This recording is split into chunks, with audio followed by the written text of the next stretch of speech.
Hi everyone, it's 10 Types, and today I'm going to be talking about what the Pokemon TCG was like 2 years ago.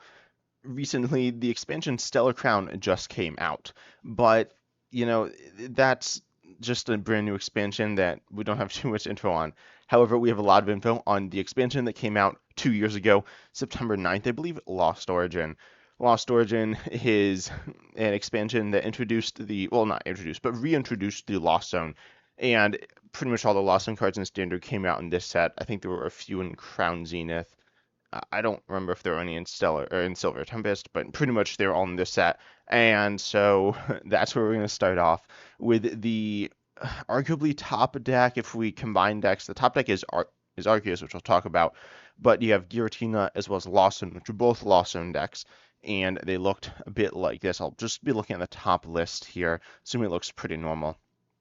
But we have Giratina V-Star. Giratina V-Star, let's compare it to a list from today, or let's just say Shrouded Fable format. And it's still a popular deck, looking a bit like this. And in terms of differences, it doesn't look that different. We still see Sableyes and Cramorants, Giratina V-Stars and Comfies, and similar energies. No jet energies, but that just wasn't a thing. Instead of Buddy Buddy Poffin, we had the item card Battle VIP Pass. This is a card that was good at this time. It was arguably the best item in the game. I'd say it probably wasn't quite the best item in the game, but it was very good. And it says you can only use this on your first turn, but you search your deck for two basic Pokemon and put them onto your bench. It was probably, it was arguably the best Pokemon search card in the game. If it was in Standard now, it's better than Nest Ball, probably. And there was also Quick Ball, which was the other basic Pokemon search, saying you discard a card from your hand, which is actually nice because Ultra Balls discarding two can be a liability, and it was not in, no, it was in the format at this time, but Quick Ball is better for getting those basics and was better in most decks. A Forvin, some decks certainly. Battle VIP Pass kind of took its place some, but it allowed you to get any basic and puts it into your hand. So this is really nice if you have a card like Lumineon V, which we do see in Lost Zone here, Lost Zone Giratina. Because you search for the card and put it into your hand, you can then play that card down and use its ability. Same thing with the Pokemon Galarian Zigzagoon, which is kind of like Hawlucha. You play it and place one damage kind of on any of your opponent's Pokemon. It can be the active though. However, those on-play abilities on non-rulebox Pokemon could be used by the really powerful item Scoop of Net. Put one Pokemon that isn't a Pokemon V or GX into your hand. Now, this card it got banned and expanded because it's kind of terribly made. I mean, the rulebox terminology was in the game at this time, but not at the time this code was printed. So when expanded, it was just super broken. But whatever. So it allowed you to reuse stuff like Galarian Zigzagoon and Comfy. Comfy, if you're not familiar with, it lets you look at the top two cards of your deck and put a card in from there into your Lost Zone and the other one into your hand. You need cards in the Lost Zone to do a lot of things in your deck, from Mirage Gate, Sableye, Cramorant, and Giratina V-Star to some extent as well. But you could reuse Comfy. In Standard, you can only use 4 Comfies per turn right now, but with Scoop of Net, you could scoop up the Comfy, play it back down, and it counts as a different Comfy, and then you can use its ability again. So you could get your Lost and Fill full on the first turn, or full to 10 cards. And so then you can be technically Mirage Gating turn 1. That was definitely a possibility. Not necessarily a goal with this deck, but something you could do.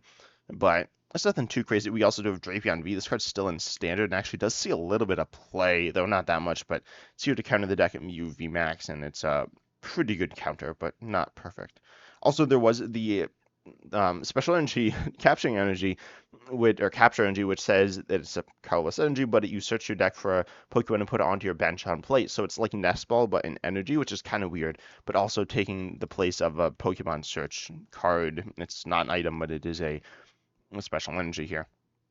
A Scoop of Net is a switch. It does not switch out your Giratina V-Stars or Lumineon Vs or whatever, but it is a switch. Then we have 2 switch and then 2 escape rope, which switches your Pokemon and then forces your opponent to also switch, which can be nice. I mean, we have a 2-2 split. They have use cases, both of them. Sometimes you want to force your opponent to switch, sometimes you don't. But the supporter lineup's pretty similar. Looking at the standard list, here it is. It's very similar. We have 4 Colossus Experiments, 2 Boss, 1 Roxanne. This list plays 2 Roxanne, but could easily play 1. And it's just very similar. And that's kind of crazy that a deck from this long ago is still okay now. It's not the top deck now though. It's just okay. But then we had Lost Zone Box, and There were a few different ways to play this, but at the time, and actually I didn't realize this, but it was mostly played, or at least mostly saw success with Radiant Charizard, and you do have no Barrage Gates in this deck. You're focused on Cramorant, and you have Clara, which is essentially the same as Lana's Aid, at least in, I don't know, is it Lana's Aid? Yeah, Aid, it's a little different, but for this deck, it's essentially the same.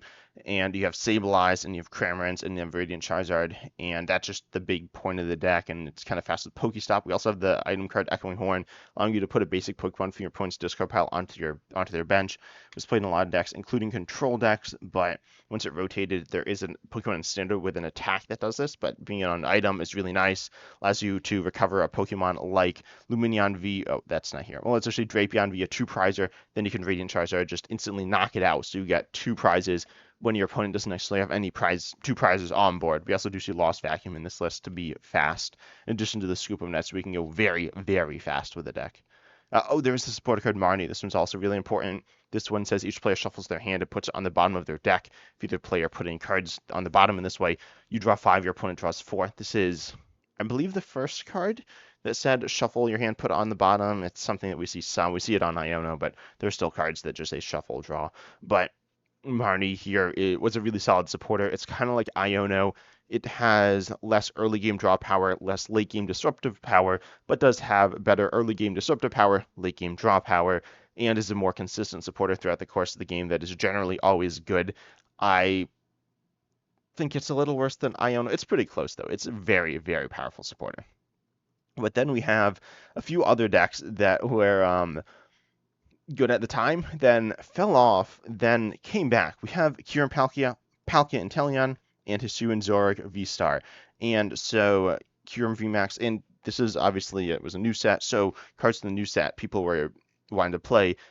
Origin Form Palkia V-Star here. Oh, why is it split up? Anyway, Origin Form Palkia V-Star is a Pokemon that we have in Standard, not going to talk too much about, but it does big damage and has an ability to power up other water Pokemon. And then we have Kyurem VMAX, which says, and this card is a VMAX in Standard. There aren't a lot of these, but it is one of them. And it says, once during a turn, you put discard the top card of your deck, and if it's a water energy, attach it to one of your Pokemon. It's like Gutsy Pickaxe, but it's a little bit different. But it's pretty solid for accelerating energy. Then you have Max Frost here, 120, but you can for 3 water, but discard any amount of water energy from this Pokemon, 50 more for each card, or yeah, each card discarded in this way. So that can be hitting really strong and can just be a very strong attack here.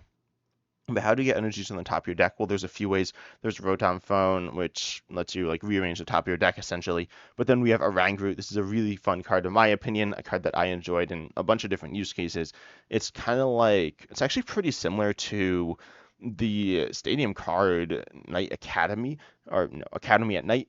And it's pretty interesting how Pokemon V uses ideas differently. It's not the same thing, but it's a similar concept. And this is once during a turn you may switch a card in the top card of your deck with a card in your hand. You obviously know the card in your hand. You don't know the top card in your deck unless you did use Rotom Phone.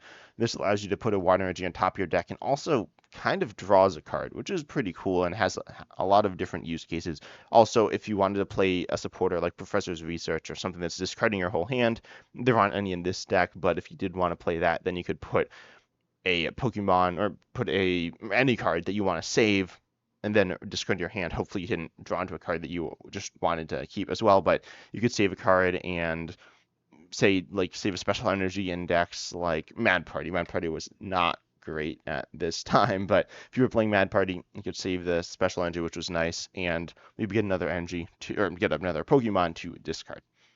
Outside of that, we have Radiant Greninja. Empoleon V is a card. It's kind of like Klefki or Miss no, Flutter Mane. There we go. And it's kind of like reverse Iron Thorn GX. It shuts off abilities of basic Pokemon without rule boxes. So it's good against Lost Zone and mostly Lost Zone, but it's good against Lost Zone. And then you also have Melanie, a supporter that says you get to attach a water energy from your disco pile to one of your Pokemon V. If you do draw 3 cards, it's kind of like Gardenia's Vigor. It was like a supporter card before called Welder, and it's in between power level. Welder is really good. Gardenia's Vigor is kind of bad because grass Pokemon aren't great. TLMS Ogerpon EX is good, but not really as an attacker. And Regidraco V-Star is not a grass Pokemon, but Gardenia's Vigor isn't just quite enough. It's not terrible in that deck, but Melanie is or was a really, really powerful supporter for Palkia V-Star, Origin 4 Palkia V-Star, Kyurem VMAX, and just water decks in general that were Pokemon V, which was, I was going to say most of them, but Lost Stone's arguably a water deck as well. Then there's also Palkia with Inteleon. The Inteleon engine has, wow, this is really topical. Drizzle and Inteleon. There is two Inteleons. This one places damage counters. I feel like it's got to be like some Pokemon in standard. It's kind of like Meowscarada EX or something. I guess it's like Iron Valiant EX as well. But Drizzle and Inteleon have the ability Shady Dealings, which says when you play this Pokemon to evolve on your Pokemon during your turn, you search your deck for, with Drizzle, the stage 1 trainer, and Inteleon, the stage 2 trainers, and put them into your hand. This is very similar to the Noctowl. Well, Noctowl does have the restriction of needing a Terra Pokemon to play, but Inteleon and Drizzle did not. They were tossed into all sorts of decks and were just really solid for getting whatever you wanted. Battle VIP Pass and Quick Ball and stuff you want turn 1, not so good for getting, but for anything you want, like Raihan, a supporter that says you can only use this if one of your Pokemon's knocked out last turn, attach an energy from your discard pile to one of your Pokemon, and search for any card, a really powerful supporter. It's like Mela, but it's better. It's more universal and probably better anyways. This card was so good, but hard to find, right? You need to search it out. So you do have the Inteleon engine. Also, you do have Irida. Irida's a good supporter now. Arguably top 5. I'm going to do a video on the supporter metagame right now, but Irida was really good with the Inteleon engine, essentially allowing you to search your deck for any 2 cards. Items can search for a lot of things, and then the Pokemon is just a Drizzle or Inteleon, probably, or your attacker, which is also good, but it could be a Drizzle or Inteleon, which let you search for things. And if it is an Inteleon, you actually get to search for 2 more cards, so it could just let you search for any 3 cards. Irida was super broken in this deck and just really, really good. We also do have, lots of cards you're used to. We have Rare Candy, Ultra Ball, Level Ball, searching for a Pokemon with up to 90 HP, getting your Sobble or your Drizzle. It also gets Manaphy here, but it is a good card. Also, Manaphy, this is one of the oldest cards in Standard right now that actually like rotates. Boss's Orders is older, but that's different. But Manaphy is still a thing now. We've seen lots of different iterations of it, but it's still in the game. We might see one coming up soon as well.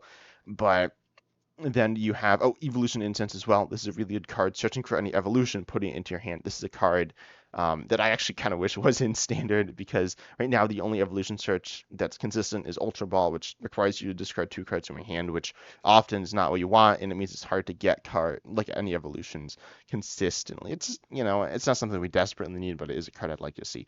But then we have Path to the Peak, which is a stadium card, which is Pokemon and play with Ruboxes have no abilities. Iron Thorn GX won the World Championships, but imagine you could play Iron Thorn GX in every deck and just turn off all your opponent's abilities. This card was super broken, allowing you to turn off all sorts of abilities while still playing whatever you want. Like, you have Palkia V-Star, but now you're also, hitting, like attacking for big damage, and you're also ability locking, and you have your abilities which still work.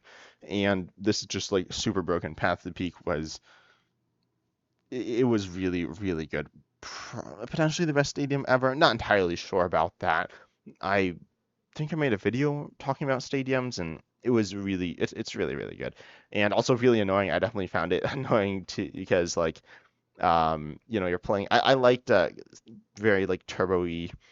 I kind of like Lumineon V. You can't get it with Quick Ball, but you could back when Quick Ball is legal, and Lumineon V still legal, but when those two are together. Same thing with Crobat V to Dene GX as well. That was a while ago, a long time ago by now.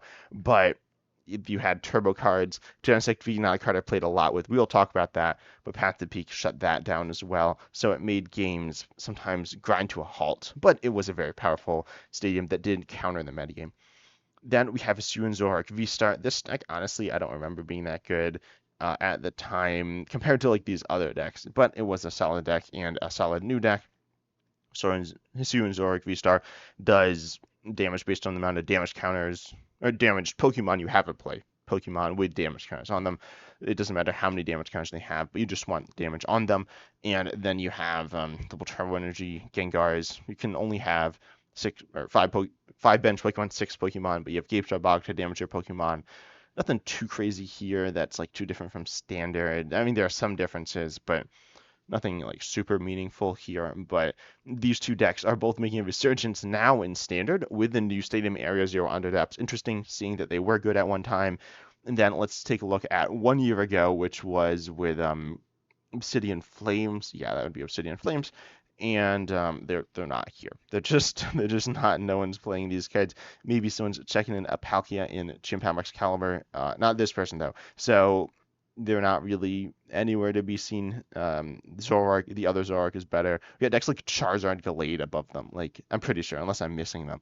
But yeah, what is Charizard? Oh, that's like Charizard EX Gallade. Yeah, but and I did mention UV Max, which is the deck we skipped on the top decks here. UV Max has its attack that copies one of your bench Pokemon, when Fusion Strike Pokemon's attacks for 2 colorless, which you just use, and then you can copy UV to have like a hit and run healing attack. You can copy and bench UV Max to do like a hit through walls attack. You do Oricorio with this very underwhelming spread attack, but then you have Genesect V, which just does 210 or 190 with a double turbo. And also you have this ability that says once during a turn you can draw cards until you have as many cards in hand as Fusion Strike Pokemon in play. So let's say you have 6 Fusion Strike Pokemon in play, which you want to have, then you have 4 Genesect Vs and probably like 2 UV Maxes. And then all of a sudden you can go ahead and use Genesect V, draw up to 6, theoretically 6 cards 4 times. That's 24 cards. That's half your deck. But if you're also searching that, you could literally deck out turn 1 if you wanted. Obviously, you wouldn't want to, but you draw a lot of cards. Then we have pretty normal stuff. You do Power Tablet, which let you do 30 more damage, which was really good. There was Cross Switcher. If you play 2 of this card, you Gust and Switch. So it's like Prime Catcher. You need to play 2, but it's not an ace spec. It's like the supported before at Guzma as well, and like Custom Catcher. It's very similar to Custom Catcher actually, but Cross Switcher, is a very solid card. You could only play 2 as well. Then there's also the interesting item card, Chromatic. You can only use this if you discard another item, you flip a card, and if head search for any card. There are lots of items in this deck that you can just discard. I mean, it's mostly items, so you can just discard an item and then theoretically get anything you want from your deck, or not if you flip tails. Then there's Pokestop, Path to the Peak, play to your Lost City, and Choice Belt, which does it's a tool. If it's attached, you do 30 more damage to your opponent's active Pokemon V.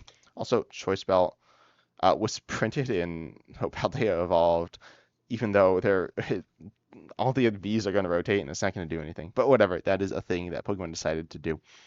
And there is the Reggie's deck. Oh, this deck's also getting rejuvenated. I don't know, it's getting better, I guess, with the Zero Underdepths Stadium here, but for now you're just playing Path to the Peak at that point. But you have Regigigas with its ability Ancient Wisdom. If you have all the Regis in play, aka your entire bench is full of Regis, you get to accelerate 3 energies from your Disco Pal to when you're Pokemon, and you have a bunch of different attacks that are pretty mediocre. You have like this mediocre draw card in Regidraco, but you do have the special energy card Aurora Energy. I believe at this point this was the best way to play Aurora Energy. Aurora Energy ended up essentially breaking the game with the next expansion in Silver Tempest, where you had Lugia Archeops being this like absurdly dominant deck, and then you had Reggie still being good, and then like these Lost on decks that also had all sorts of energy types. But Aurora Energy is any energy of any. There's one energy of any type. You do need to discard a card when attaching it, but I mean you want the energies in the discard anyway, so discarding is good. And yeah, pretty much that's all you do, and you just kind of win or not set up. That's kind of how this deck worked. Or you'd also get like outpowered. Then let's go back to Lost Origin. There were some other decks. What was here? I'm just going to take a quick look. As I said, I didn't script it or like pre-plan this video. Oh yes, we did have a fun little rogue deck. A few people playing it called Snorlax. And Snorlax is a deck that, wasn't played that much. It was a fun little rogue deck, this fun concept. Everyone's like, oh, that's kind of funny. It's not that concept anymore. It's a pretty good deck right now. It's arguably top 10. It's a very good deck right now and very annoying. But at this time, it wasn't considered that annoying. Also, here's another Snorlax deck, but it plays a different Snorlax. This deck is weird. You have Gormadize, which like draws 7 if it's in the active and entry. It's like Cleffa. I mean, Pokemon just reuses the same concepts over and over. Except for this concept, Mewtwo Reunion. Yeah, that's Mewtwo's hand. Mewtwo Reunion's a card that was really weird. I don't really feel like talking about it now, so I'm not going to talk about it. But it's control. You can heal. It's control and stall. You can heal. You can recover. You can trap. So it's more stall than control, I guess I should say. But that is a deck. Then we also had Hisuian Goodra V-Star. Oh, I'm combining archetypes. Let's undo that. So, we had Arceus V. So Hisuian Goodra V-Star is another Lost Zone deck. It's like the Giratina Lost Zone deck, but it plays Hisuian Goodra V-Star. It's slightly different. There was also a bunch of Arceus V-Star decks. Arceus V-Star accelerates energy. This is another V-Star that I guess is maybe getting better with a new set, but yeah, it's not like a bad card. It's not like it's been bad for a long time. Same thing with Guillotine V-Star. It's not like that's been bad for a long time. Or Goodred hasn't been like amazing, but you had lots of different ways to play, including the legendary Flying Pikachu VMAX. But you have also, this I believe was the expansion. No, maybe the one before was when Flying Pikachu VMAX was like super good. But you have Arceus V-Star accelerating energy to Pokemon Vs, and you have some different options because there are a lot of good Pokemon Vs, V-Stars, and VMAXs. There's also the last deck we'll talk about today. Oh no, we'll talk about Dialga Lawson. Dialga V-Star was weird. You had Metal Saucer, which is like Dark Patch, but and also Dark Patch was like a reprint, so Metal Saucer is based on Dark Patch. It's not the other way around, which is kind of weird. But you had Metal Saucer and Mirage Gate to power up your Dialga V-Star. Also, the Dialga decks like barely played any Dialgas, which is kind of sketchy. But then you also had a bunch of Arceus decks, as you can see here. But Blissey V paired with Miltank, and Miltank is like Mimikyu. It's a stronger attacker, has better stats, is immune to Pokemon V. It's in standard, but no one plays it because people are playing Vs and EXs. So just play Mimikyu or maybe the New Aegis Slash. That's not actually that new, but is being played now. But you do have Miltank as a really interesting deck paired with Blissey V, allowing you to do 10 damage, 30 more for each energy attached to it, and then you attach 3 energy cards from your discard pile to this Pokemon. Also, it heals from special conditions when you attach an energy, which is like the most useless ability ever. It's not like completely terrible, and you could use it with this card Team Yell Towel to heal 50 from each active. Oh wait, no, that's not it. Team Yell Cheer. I was gonna say that's not the right card. So there's a card Team Yell Cheer to like confuse your opponent. But yeah, you just have stuff. I never thought this deck was that good. But you do have Blissey V, and you have 250 HP on a basic Pokemon, a basic 2 Prizle, which is really high, plus Cape of Toughness, which is actually slightly worse Bravery Charm. But at this time, it was actually just as good as Bravery Charm. I don't really know what the deal with all this Bravery Charm, Cape of Toughness stuff is, but you get 50 more HP as a basic, unless you're a GX, which we're not in the game. So it's just Bravery Charm, and you can stick this on your Blissey V, and all of a sudden you got 300 HP. There are ways to heal as well with Sharon's Care, still in the game, but very good. And Hyper Potion, healing 120 damage on an item, which is so good. I mean, it's not like super broken, but it's solid. There's the A-Spec that does, it might heal 150, but it's not like super good because an A-Spec, but this is not an A-Spec. You discard 2 energies, but that can be a double turbo, which you're just going to re-accelerate energy, that energy anyway, so you're completely fine there. But anyway, that's what the metagame looked like 2 years ago with stuff that's some of it's really different, some of it's not that different though, which is kind of shocking. But anyways, I hope you enjoyed the video. Consider liking, subscribing, hitting the bell, all that good stuff. And as always, I'm excited to see you in the next video.